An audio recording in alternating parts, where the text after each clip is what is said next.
In example 2, we are going to solve an equation using a half angle identity. So we have sine squared is equal to 2 cosine squared of x over 2. And what we want to do is we want to solve this on the interval from 0 to 2 pi.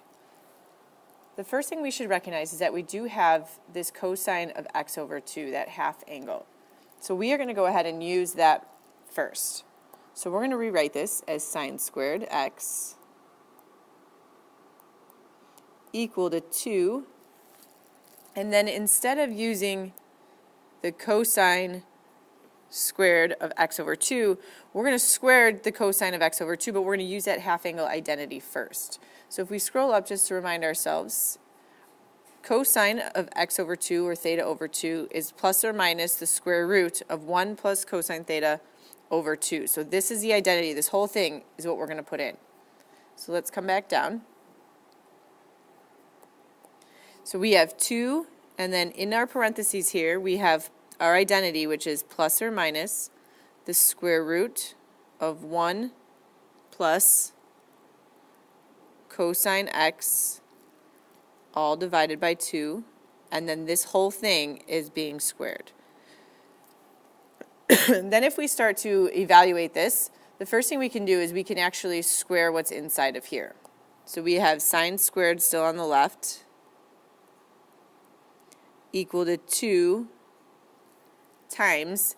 Now, if we square something, whether it's positive or negative to begin with, it's going to turn out to be positive. So we lose the plus or minus as we move to the next step. And then squaring a square root takes everything out of that square root. So we are just left with 1 plus the cosine of x over 2. And then I still want to get rid of those parentheses. So on the right-hand side, I can multiply these two things together, which basically tells me that this 2, since it's up in the numerator, and this 2 is down in the denominator, we can cancel these 2 out. And so we're left with sine squared x equal to 1 plus cosine x. And then we're back to solving like we were before, back in section 5.3. Now if we take a look, we have two different trig functions. We want to try to get them to be the same.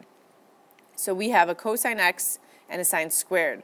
Remembering or thinking back, the one that's squared is going to be the one that's easier to change because we can use our Pythagorean identities. And sine and cosine are related within those Pythagorean identities.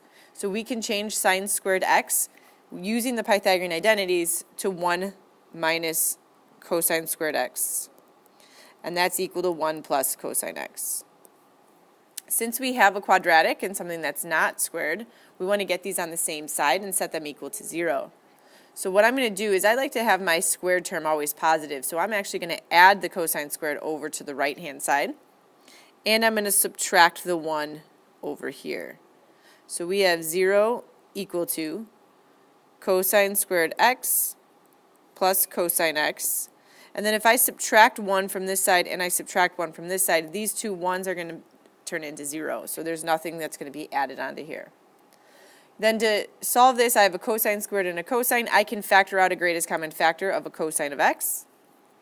So I get 0 is equal to cosine of x times cosine of x plus 1. And from here, I can set them both equal to 0.